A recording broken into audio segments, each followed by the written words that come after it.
Բարև ձեզ, Արարատ հեռուստաընկերության եթերում շտապ օգնություն հաղորդաշարն է բազմաթիվ հիվանդությունների և միակ առողջության մասին։ Հարգելի հեռուստադիտողներ, հիշեցնեմ շատերիդ լավ ծանոթ մեր հեռախոսահամարը 54 89 34 և մեր էլեկտրոնային փոստի հասցեն շտապ օգնություն շնիկ ararat@tv.am։ Հաղորդման ընթացքում կարող եք զանգահարել, գրել և ուղղել ձեր հարցը մեր հյուրին, իսկ այսօր խոսելու ենք շատերին անհանգստացնող մի խնդրի մասին, որ կոչվում է դեպրեսիա կամ ընկճախտ, և այս առիթով տաղավար ենք հրավիրել հոգեբույժ Արամ Հովսեփյանին, բայց հարցազրույցը փոքր ծանոթումից հետո։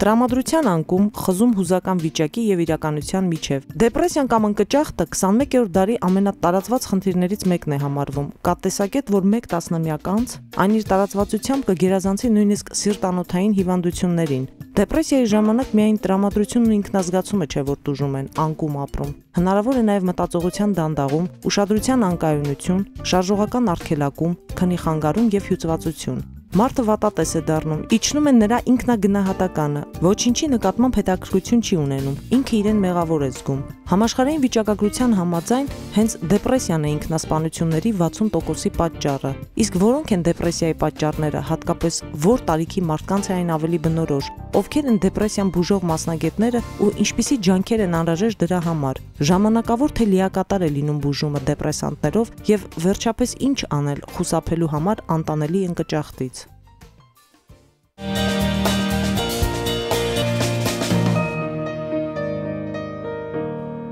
Եվ այսպես շտապ օգնության տաղավարում հոգեբույժ Արամ Հովսեփյանն է և մենք խոսում ենք դեպրեսիայի կամ ինչպես հայերեն են ասում ընկճախտի մասին 54 89 34 մեր հեռախոսահամարն է։ Բարև ձեզ բժիշկ։ Շատ շնորհակալ եմ, որ ժամանակ տրամադրեցիք և եկաք մեր հաղորդաշարին հյուր։ Բժիշկ, դեպրեսիան իսկապես ունի սովորական բոլորին ծանոթ ախտանշաններ և այնպիսի ախտանշաններ, որ գուցե թաքնված են կամ չեն անմիջապես հուշում դրա մասին։ Մեր տեսանյութում բավական շատ ախտանշանների մասին խոսվեց։ Ինչ կավելացնեք։ Դեպրեսիան ունի իր դասական ախտանշանները, որոնց են դասվում առաջի հերթին տրամադրության անկումը, հոգեշարժական ոլորտի ընկճվածությունը և մտածողության դանդաղեցումը։ Սակայն կան նաև մի շարք ախտանշաններ, որոնք հանդիպում են կախված դեպրեսիայի տեսակից, կախված խանգարման ծանրությունից, կախված իրավիճակից, որում հայտնվել է հիվանդը և ելի մի շարք այլ պատճառներով։ Մասնավորապես շատ մեծ է տարբերությունը դեպրեսիայի ընթացքի միջև տղամարդկանց և կանանց մոտ։ Այսինքն այն ախտանիշները, որոնք մենք անվանում ենք դասական և որոնք կարևորում ենք դեպրեսիայի ժամանակ, դրանք ավելի շատ հանդիպում են կանանց մոտ։ Միևնույն ժամանակ տղամարդկանց մոտ վերջին հետազոտությունները ցույց են տվել, որ 3 ամենատարածված ախտանիշներն են դեպրեսիայի ժամանակ ագրեսիվ վարքը, հոգեակտիվ նյութերի, մասնավորապես ալկոհոլի չարաշահումը և սեռական խնդիրները։ Այսինքն ախտանիշներ, որոնք թվում է թե վերաբերվում են այլ ոլորտներին, բայց հենց դրանցով առաջի հերթին արտահայտվում դեպրեսիան տղամարդկանց մոտ։ Կան դեպրեսիայի տեսակներ, որոնք որ ընթանում են ատիպիկ ձևով, օրինակ թաքնված դեպրեսիա, երբ տրամադրությունը արտաքին տեսքից նայելով շատ կայուն է, կամ միգուցե անկայուն է, բայց ոչ ընկճված է, սակայն մարդը իր ներսում ունի շատ ծանր ապրումներ, որոնք ինչ-ինչ պատճառներով չի կարողանում կամ չի ուզենում արտահայտել։ Այս դեպքում խոսում ենք թաքնված դեպրեսիայի մասին։ Մենք ունենում ենք դեպրեսիա, որը որ առաջի հերթին արտահայտվում է սոմատիկ ախտանշաններով, այսինքն հոգեկան ոլորտի լուրջ որևէ շեղումներ չեն նկատվում, սակայն նկատվում են բազմատեսակ մարմնական խնդիրներ, որոնք որ նույնպես կարող են որոշ դեպքերում վկայել դեպրեսիայի առկայության մասին։ Օրինակ անքնությունը, նիհարելը, այո։ Քաշի փոփոխություններ, ինչպես նիհարելը, այդպես էլ քաշ հավաքելը, օրինակ ախորժակի կորուստը կամ ավելացումը, շատ տարածված են մաշկի հետ կապված խնդիրներ, մազերի որակն է փչանում, եղունգների որակն է փչանում, աղեստամոքսային տարբեր տեսակի խնդիրներ, հաճախ սրվում են այն քրոնիկ հիվանդությունները, որոնք որ մարդիկ ունենում են։ Այս ամեն ինչը կարող է վկայել դեպրեսիայի մասին։ Այսինքն դեպրեսիան ոչ թե մեկ հիվանդություն է, այլ հիվանդությունների խումբ, որ կարող է արտահայտվել ձեր նշած ամենատարբեր ձևերով, ընդ որում դասական ձևերով հիմնականում կանանց մոտ, որովհետև ավելի շատ դեպրեսիայի հակված են կանայք։ Ընդհանրապես դեպրեսիան հանդիպում է մոտավորապես նույն հաճախականությամբ կանանց և տղամարդկանց մոտ, թեև ամենտեղ համարվում է, որ կանանց մոտ է ավելի շատ, սակայն դրա պատճառը դա ախտանիշների տարբերությունն է։ Այն գործիքները դիագնոստիկ, որոնք մենք ունենք այսօր եւ օգտագործում ենք, նրանք հիմնականում հայտնաբերում են դեպրեսիան կանանց մոտ։ Իրականում տոկոսային տարբերությունը այդքան մեծ չէ, որովհետեւ գրականությունում եթե նայենք, մենք կտեսնենք, որ մոտավորապես 2 անգամ ավել է կանանց մոտ հանդիպում, բայց իրականությունում մենք տեսնում ենք, որ տարբերությունը ավելի փոքր է։ Այստեղ դեր է խաղում նաեւ այն, որ տղամարդիկ շատ հաճախ զսպում են իրենց վիճակը, այսինքն նրանք ունենալով դեպրեսիա շատ ավելի հազվադեպ են դիմում բժշկի, քան կանայք։ Հասկանալի է։ Իսկ տարածվածության առումով բժիշկ, իսկապես դա ինչպես նշվեց տեսանյութում 21-րդ դարի ամենատարածված խնդիրներից է համարվում, թե թվերը ուռճացվում են եւ խնդրում եմ ներկայացրեք նաեւ Հայաստանի վիճակագրությունը, եթե կա նման վիճակագրություն։ Թվերը ես կասեի նույնիսկ ոչ թե ուռճացվում են, այլ թվերը ավելի քիչ են ցույց տալիս, քան դեպրեսիան կա իրականում։ Ինչու, որտեղ մենք էլի օգտվում ենք դիագնոստիկ գործիքներից, այսինքն մասնագիտական սանդղակներից, որոնք որ գնահատում են դեպրեսիայի ծանրությունը, բայց ինչպես ասացինք, մի շարք ախտանիշներ այդ սանդղակների մեջ ընդգրկված չեն։ Առաջինը դա, երկրորդը մենք դիտում ենք հասարակության կտրվածքը ժամանակի տվյալ պահին, այսինքն տվյալ պահին միջինում եթե նայենք բնակության մոտ 10-12%-ն է տառապում դեպրեսիայով, բայց եթե նայենք թե մարդկանց որ տոկոսն է, որ ամբողջ կյանքի ընթացքում գոնե մեկ անգամ ունենում է կլինիկական արժեք ունեցող դեպրեսիա, այսինքն ոչ թե թեթև տրամադրություն փոփոխություն, այլ կլինիկական արդեն նշանակություն ունեցող խանգարում, մենք կստանանք երևի մոտավորապես կեսը ամբողջ հասարակության, որը որ կյանքի ընթացքում այս կամ այն պահին ունենում է լուրջ դեպրեսիա, որը որ կարիք ուներ մասնագետի միջամտության։ Դա բնականաբար բարձր թիվ է։ Եթե խոսենք Հայաստանի վիճակագրության մասին, ապա մենք չունենք ստույգ տվյալներ, սակայն մենք պետք է ասենք, որ կա մի լուրջ բաց, որը որ թույլ չի տալիս դեպրեսիայով հիվանդները ստանան իրենց մասնագիտական օգնությունը, դա մասնավոր հոգեբուժության բացակայությունն է։ Քանի որ մենք ունենք հոգեբուժական կլինիկաներ, դիսպանսերներ, որտեղ որ դիմում են հոգեկան խանգարումներով մարդիկ, բայց եթե նայենք դրանց վիճակագրությունը, ստեղ դեպրեսիվ խանգարումների տոկոսը դիմաց մարդկանց միջև շատ ցածր է։ Այսինքն մոտավորապես ակնկալվողից 50 կամ միգուցե 100 անգամ ավելի ցածր է, քան պետք է լիներ։ Պատճառը հասկանալի է։ Եթե մասնավոր ծառայություններ մատուցեին հոգեբուժները, այդ խնդիրը ավելի այլ ձևով կլուծվեր, թե այնուամենայնիվ այն խտրականությունը, խարիզման, ստիգման, որ կա, ներողություն, հոգեկան խնդիրներ ունեցող մարդկանց նկատմամբ, այնուամենայնիվ հետ էին պահելու մարդկանց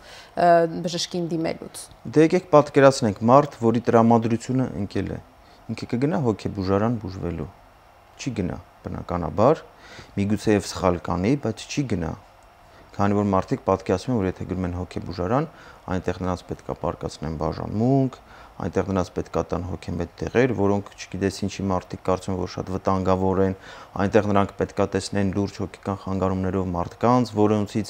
իրանք ավելի կընկճվեն եւ այլն եւ այլն։ Սա մարդկանց պատկերացումն է հոգեբուժարանի մասին։ Իհարկե, հոգեբուժարանը օգնում է նաև ամբուլատոր կերպով, սակայն ամբողջ աշխարհում դեպրեսիայի բուժումով զբաղվում են մասնավոր կամ ամբուլատոր հոգեբուժական կենտրոնները, որոնք որ զբաղվում են այսպես կոչված փոքր հոգեբուժությամբ, այսինքն հոգեկան խանգարումներով, որոնք չեն պահանջում հիվանդանոցային բուժում։ Եթե խոսքը չի գնում առանձին ծայրահեղ ծանր դեպքերի մասին, երբ դեպրեսիան արդեն վտանգ է ներկայացնում հիվանդի համար եւ նա պետք է հոսպիտալացվի, բոլոր մնացած դեպքերը դեպրեսիայի բուժում են ամբուլատոր կերպով։ Եվ ցավոք սրտի մենք չունենք այսօր, չենք ունեցել առ այսօր ծառայություն, որը որ զբաղվի հենց այդ ծառայությունների մատուցումով։ Ասենք մարդը իր հարազատի ուղեկցությամբ կամ հենց միայնակ եկել է ձեզ մոտ, հոգեբուժի մոտ եւ նկարագրում է այդ իրավիճակը։ Միայն նկարագրությունը եւ միայն նրա պատմությունը բավական է, որպեսզի տեղի ունենա ախտորոշում, թե կան որոշակի հետազոտություններ, որ պարտադիր է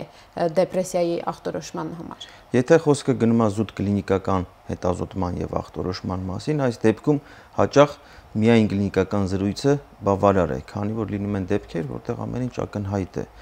Մենք ունենք մի շարք գործիքներ, որոնք մեզ օգնում են, այսինքն հարցաշարեր, որոնք որ ամբողջ աշխարհում օգտագործվում են, որոնք որ մենք թարգմանել ենք, ադապտացրել ենք հայերեն լեզվով եւ իրանք հիմա պիտանի են օգտագործելու Հայաստանում, եւ արդեն մոտավորապես 10-15 տարի է, ինչ մենք օգտվում ենք այդ բոլոր հարցաշարերից շատ լիարժեք կերպով, այսինքն ախտորոշումը կատարվում է այսօր աշխարհում ընդունված բոլոր ժամանակակից մեթոդների գործածումով։ Ուրիշ բանը, որ մենք կարող ենք նաև անել մի շարք բիոքիմիական հետազոտություններ, որոնք միգուցե ինչ-որ չափով… Ես հենց դրանք նկատի ունեի, որոշ հնարավոր է օրինակ արյան մեջ որոշակի փոփոխություններ կամ այդ հետազոտությունների արժեքը չի արդարացնում այն ծախսը, որը կկատարվի, քանի որ դրանք մեզ շատ ինֆորմացիա չեն տալիս։ Եթե մենք ունենում ենք ծայրահեղ բարդ դեպքեր, որոնք չեն արձագանքում դեղորայքին, որոնք որ չեն ենթարկվում բուժման ինչ-ինչ պատճառներով, այդ դեպքում միայն ցուցված է լրացուցիչ հետազոտությունների նշանակում, քանի որ սովորաբար կլինիկական զննումը կամ 1-2 հարցաշարի գործածումը արդեն բավարար է ստույգ ախտորոշումը դնելու համար։ Բժիշկ, ես ճիշտ եմ պատկերացնում, որ դեպրեսիայով զբաղվում են հոգեբուժները, թե հնարավոր է, որ մարդիկ նաև հոգեբանի օգնությանը դիմեն, նյարդաբանի, խնդրում եմ բացահայտեք, որպեսզի շատ հստակ լինի, եթե մարդու մոտ դեպրեսիա է, ում պետք է դիմի, ով է նրան օգնողը։ Իհարկե հոգեբուժը, ինչի՞։ Քանի որ դեպրեսիան ինքը իրանով համարվում է հոգեբուժական խանգարում, ապա եթե բուժման առումով մենք ունենք տարբեր ընտրություններ, ապա ախտորոշման առումով միայն հոգեբուժն է, որ կարող է ախտորոշել դեպրեսիան։ Այսինքն առաջի մասնագետը, ում պետք է դիմի մարդը, ով իր մոտ ենթադրում է դեպրեսիայի առկայություն, պետք է լինի հոգեբուժը։ Կան դեպքեր, հատկապես եթե խոսքը թեթև դեպրեսիայի մասին է, որոնք բուժվում են պսիխոթերապևտիկ ձևով, այսինքն հոգեբանը կամ հոգեթերապևտը կարող են օգնել այդ հիվանդներին։ Բայց այս դեպքերը նույնպես պետք է ախտորոշվեն հոգեբուժի կողմից եւ հոգեբուժի կողմից է ճիշտ, որպեսզի որոշվի նպատակահարմարությունը, թե որ մասնագետն է զբաղվելու դրանով։ Ցավոք սրտի այսօր մենք ունենք շատ մասնագետներ, որոնք որ նույնիսկ իրավասու չլինելով բուժել դեպրեսիան զբաղվում են դրանով եւ խոսքը ոչ միայն նյարդաբանների մասին է, նույնիսկ օրինակ թերապևտները,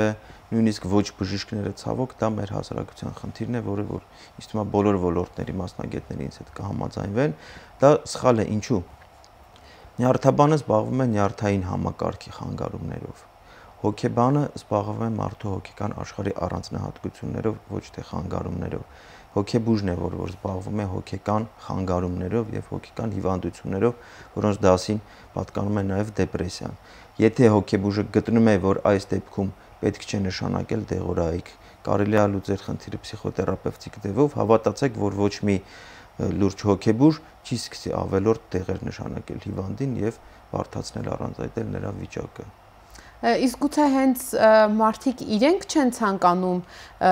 մտածել, որ վիճակն այնքան լուրջ է, որ արժե դեղորայք օգտագործել եւ նախընտրում են հոգեբանի մոտ գնալ, որը նաեւ հոգեբանորեն տրամադրում է իրենց, որ ես հոգեկան առողջության խնդիր չունեմ, ես ընդամենը մի թեթև հոգեբանական խնդիր ունեմ։ Դուք օգտագործեցիք տրամադրել բառը, որը որ շատ ճիշտ էր, այսինքն գնում են պայմանական հոգեբանի մոտ եւ պայմանական հոգեբանը ասում է, չէ, ձեր մոտ չկա ոչ մի խնդիր, բայց միթե դրանց խնդիրը անցնում է։ Չէ՞ որ կա օբյեկտիվ խնդիր եւ դեպրեսիան որպես կանոն ինքը ունենում է բիոքիմիական հիմք, այսինքն դա ոչ թե պարզապես տրամադրության փոփոխություն է, դա օրգանիզմում բիոքիմիական փոփոխություններ են, որը որ տրամաբանական է, որ եթե կա քիմիական փոփոխություն, ապա այն պետք է շփվի քիմիական ճանապարհով։ Իհարկե, կան իրավիճակով պայմանավորված երկարատև տրամադրության անկումներ, կան թեթև դեպրեսիաներ, նորից եմ կրկնում, որոնք որ հնարավոր է բուժել պսիխոթերապիայի օգնությամբ։ Եվ եթե մենք բախվում ենք նման դեպքերի հետ, մենք հենց այդպես էլ վարվում ենք, այսինքն մենք դիմում ենք մեր հոգեբանների օգնության, ովքեր որ զբաղվում են այդ խնդիրներով։ Բայց հիվանդների մեծ մասը դեպրեսիվ հիվանդների այս կամ այն պահին ինչ որ քանակությամբ դեղորայք պետք է ստանան։ Խնդրում եմ մի փոքր ավելի մանրամասն անդրադառնանք հենց բուժման մեթոդներին։ Եթե օրինակ թեթև դեպրեսիայի կամ համեմատաբար երկարատև տրամադրության անկում եւ դուք ուղղորդում եք հոգեբանի կամ հոգեթերապևտի մոտ, իհարկե դուք մասնագիտությամբ հոգեբուժ եք, բայց կարծում եմ կներկայացնեք հասանելի, որպեսզի ժողովուրդը պատկերացնի, թե ինչ կարող է անել օրինակ հոգեթերապևտը այդ դեպքում եւ որն է այն սահմանը, որ արդեն ոչ պիտի հոգեբուժի վերահսկողության տակ լինի եւ բուժումը ամբողջությամբ տանի հոգեբուժը։ Հոգեբանները օգտվում են շատ տարբեր մեթոդներից, այսինքն եթե ես պատմել այդ մեթոդները, դա շատ ժամանակ մեզանից կտանի։ Ամենատարածվածները կամ ամենաարդյունավետները, եթե կարելի է այդպես ձևակերպել։ Ուրեմն մենք ունենք կոգնիտիվ behavioral therapy-ը, որը որ այսօր աշխարհում ամենաընդունված մեթոդներից մեկն է, որը որ բավականին արդյունավետ է դեպրեսիայի բուժման ժամանակ։ Եթե դեպրեսիան պայմանավորված է մի շարք օբյեկտիվ պատճառներով, ապա շատ արդյունավետ կարող է լինել նեյրոլինգվիստիկ ծրագրավորման մեթոդիկան։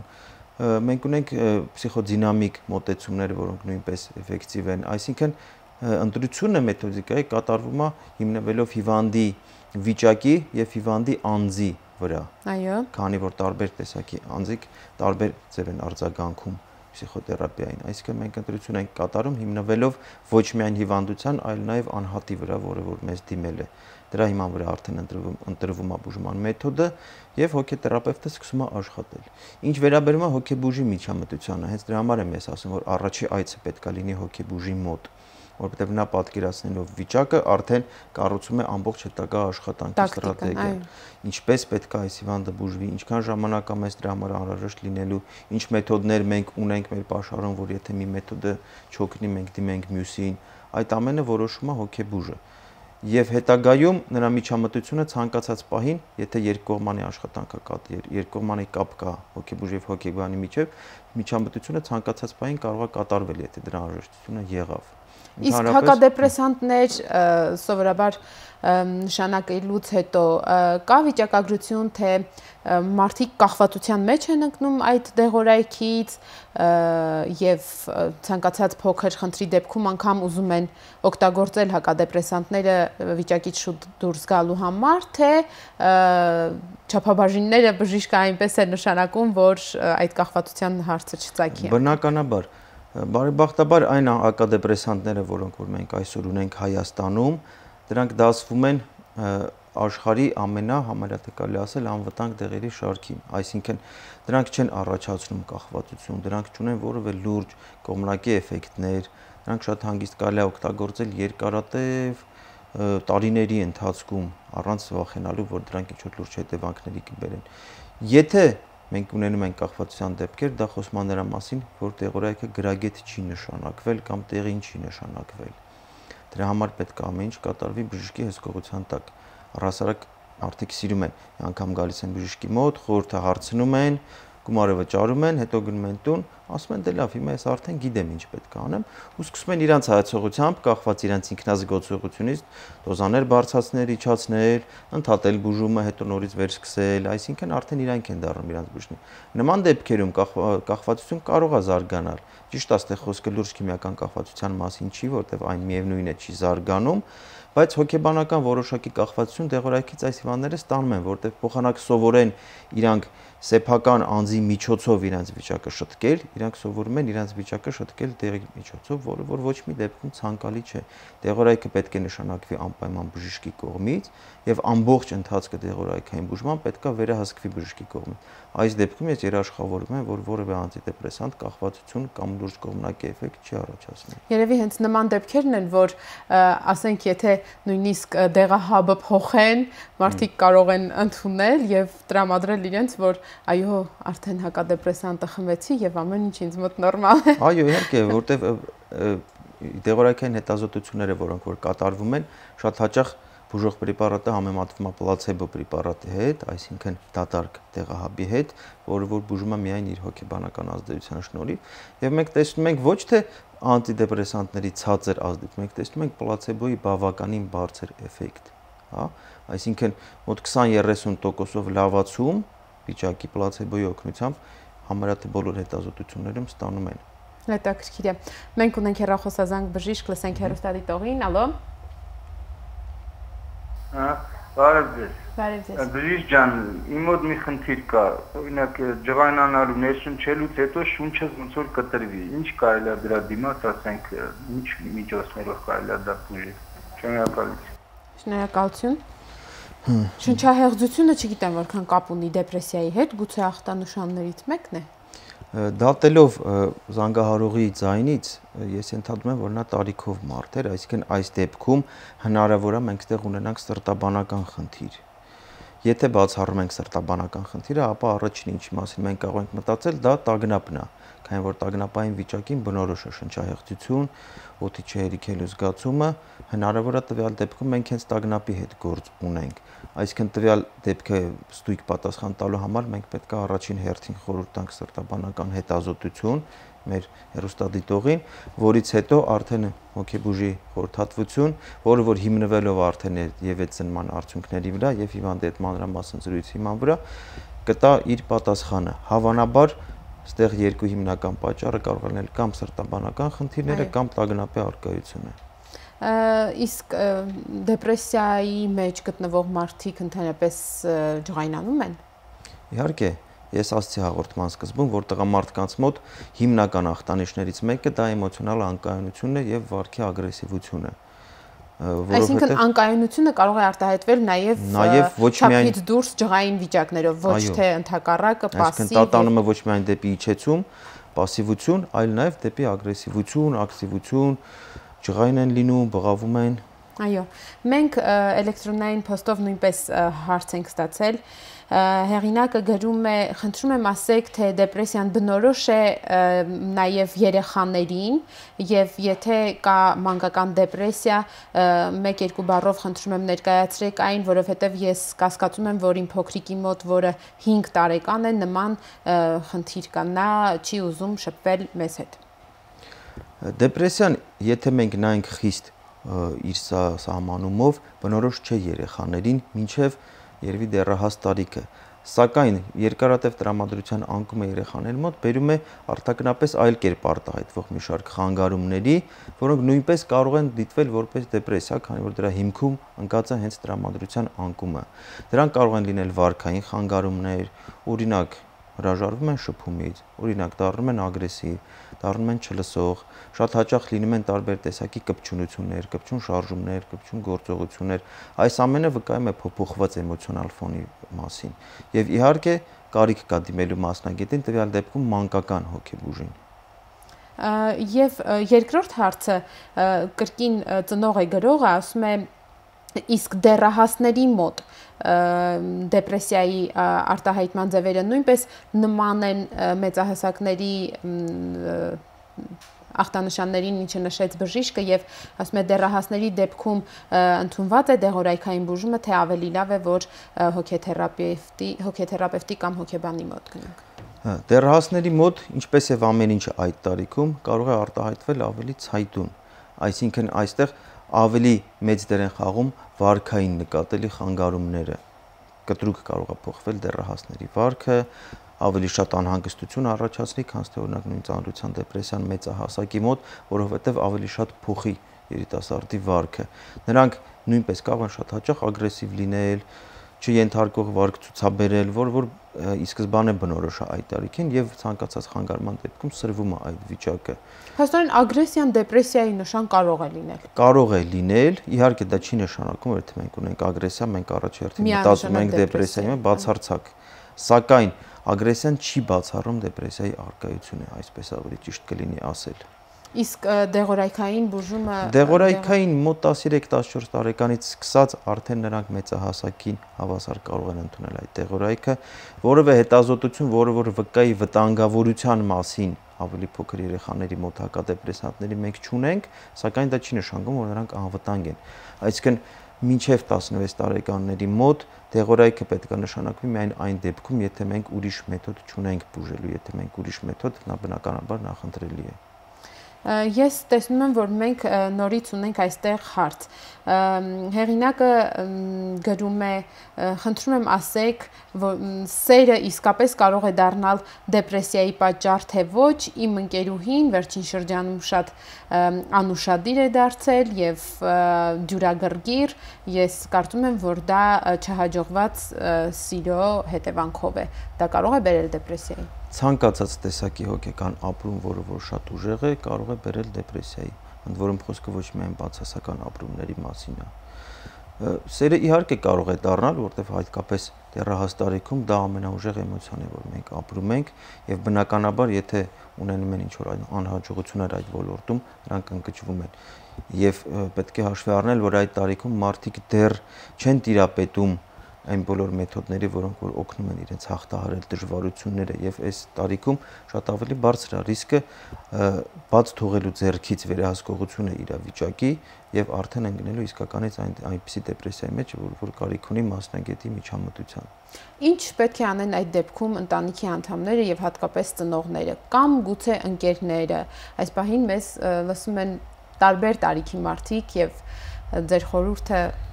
եթե նկատում են, որ իրենց շրջապատի, ասենք, այս դեռահասի մոտ նման խնդիր կա։ Շատ ճիշտ ասացիք ընկերների մասին, որտեղ շատ հաճախ հատկապես դեռահասները իրենց խնդիրներով ծնողների հետ չեն կիսվում, բայց կիսվում են ընկերների հետ։ Միանշանակ նրանք ոչ միայն պետք է անեն, նրանք պարտավոր են համոզել եւ կամ խնդրել կամ նույնիսկ ինչ որ դեպքերում, եթե զգում են որ շատ է իրավիճակը անհանգստացնում, ստիպել, որպեսզի դիմեն մասնագետին։ Իրենց հետ միասին, իրենց աջակցությամբ, բայց անպայման դիմել մասնագետի, որը որ ես նորից եմ ընդգծում, առաջին մասնագետը ում դիմում են պետք է լինի հոգեբուժը։ Ահա։ Հետո, եթե պետք լինի, արդեն հոգեբուժը կասի հետագա ընթացքը ինքը կզբաղվի, թե մեկ ուրիշը, բայց մասնագետին դիմելը պարտադիր է։ Այդ թվում, որովհետև հատկապես դեռահաս տարիքում շատ բարձր է սուիցիդի վտանգը դեպրեսիայի առկայության դեպքում։ Սա մի բան է, որը որ երբեք չի կարելի աչքաթող անել։ Եվ դեպքերը ինքնասպանության իսկապես բացատրվում են հիմնականում դեպրեսիայով, թե այդ 60%-ը, որ նշվեց տեսանյութի մեջ, Դե 60%-ը դա ինչ որ միջինացված թիվ է, որտեղ եթե մենք նայենք տարբեր հետազոտություններ, մենք շատ տարբեր թվեր կտեսնենք, մինչև 80%, այո, եթե վերև դեպի, հա, դեպի ներքև երևի մինչև 20-25%, որը էլի բարձր է, այսինքն դեպրեսիան ամեն դեպքում համար 1 սուիցիդների պատճառն է։ Եթե տոկոսները դնենք մեկում, դա համար 1 պատճառն է սուիցիդների։ Եվ դեռահասային տարիքը դա ռիսկային տարիքներից մեկն է։ Իսկ էլ ովքեր են գտնվում ռիսկային խմբում եւ նաեւ ռիսկային խմբերին զուգահեռ խնդրում եմ ներկայացրեք նաեւ ծագումնաբանությունը, ի վերջո ինչու է այդ մարդկանց մոտ մեկի մոտ առաջանում նման խնդիր, մյուսի մոտ ոչ, դա ժառանգական բնույթ է կրում, թե հորմոնալ, չգիտեմ, վերադասավորումների կամ մեկ այլ պատճառ կամ այլ հիվանդության հետևանք գուցե։ Պատճառները շատ են դեպրեսիայի։ Եթե մենք խոսում ենք ժառանգականության մասին, ապա ժառանգվում է ոչ թե ինքը հիվանդությունը, այլ ժառանգվում է նախատրամադրվածությունը հիվանդության նկատմամբ։ Այսինքն մենք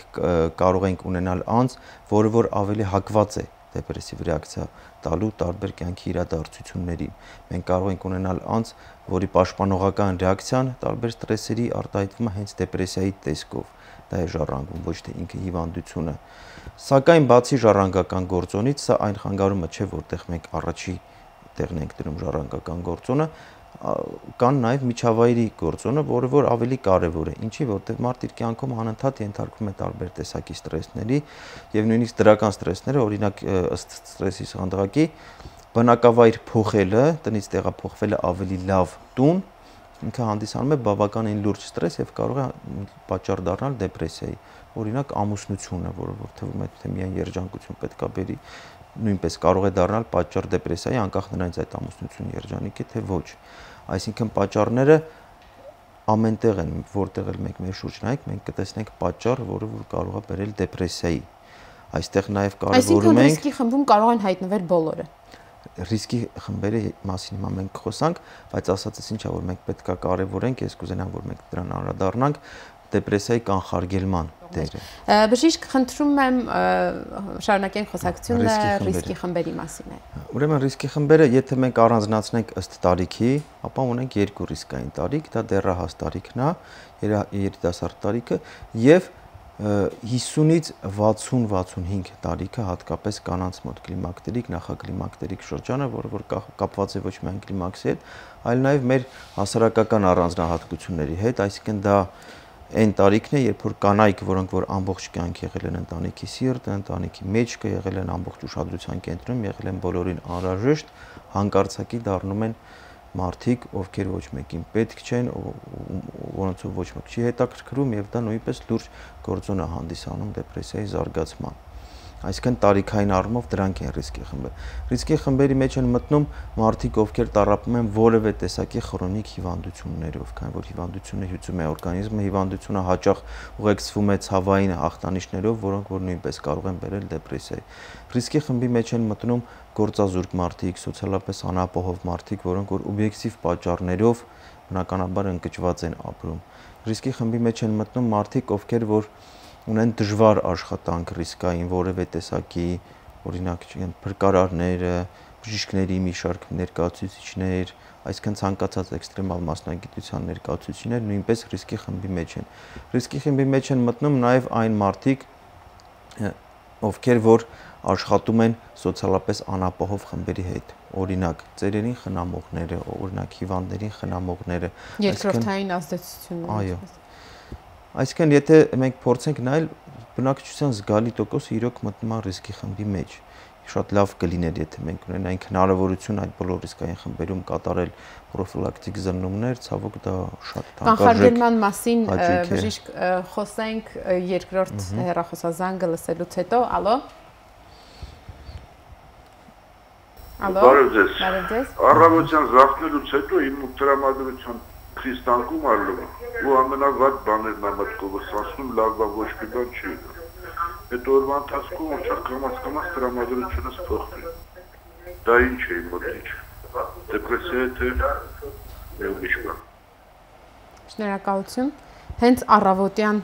տրամադրության անկումը։ Շատ հետաքրքիր է, որտեղ առավոտյան տրամադրության անկումը դա դասական դեպրեսիայի նշաններից մեկն է։ Երբ որ արթնանում են եւ արդեն ամեն ինչ վատ է, հետո օրվա ընթացքում շփման միջոցով, ինչ որ բաներ անելու միջոցով, միգուցե տնից դուրս գալու միջոցով այդ պեսիմիստիկ վատ մտքերը ցրվում են, սակայն քնելուց արթնանալուց հետո նորից հայտնում են, դա դասական դեպրեսիայի տարբերակ է, որը որ անպայման ինձ թվում է կարիք կա դիմելու մասնագետի։ Հիմա խնդրում եմ խոսենք կանխարգելման միջոցների մասին,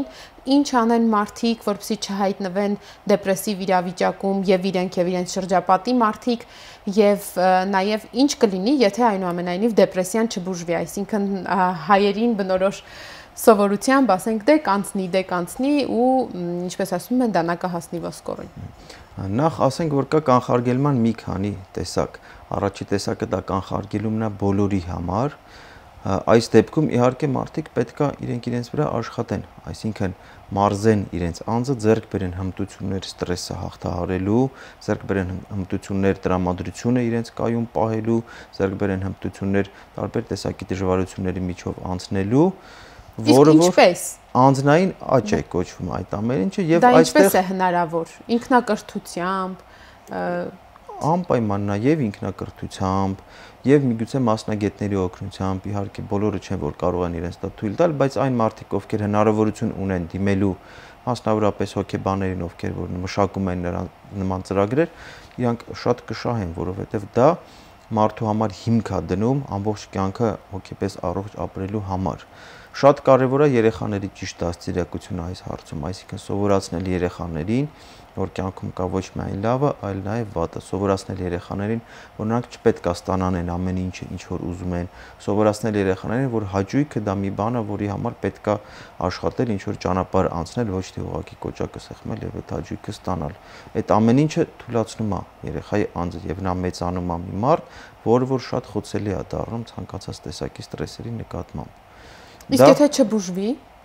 դեպրեսիան։ Եթե չբուժվի, կարող է բերել շատ լուրջ հետևանքների, սուիցիդի մասին մենք խոսացինք, դեպրեսիան ունի շատ լուրջ ազդեցություն մարդկանց աշխատունակության վրա եւ սոցիալական գործունեության վրա, այսինքն կտրուկ ընկնում է մարդու աշխատունակությունը։ Պետք է ասել, որ ինչքան երկար չի բուժվում դեպրեսիան, այդքան դժվար է լինելու այն հետո բուժել։ Դեպրեսիան լուրջ կարող է ազդել նաև մարդու ֆիզիկական առողջության վրա, նախ որովհետև այլ հիվանդությունների պատճառ կարող է դառնալ։ Կարող է դառնալ։ Ներքին օրգանների։ Առաջի հերթին ինչի, որովհետև ընկճված մարդը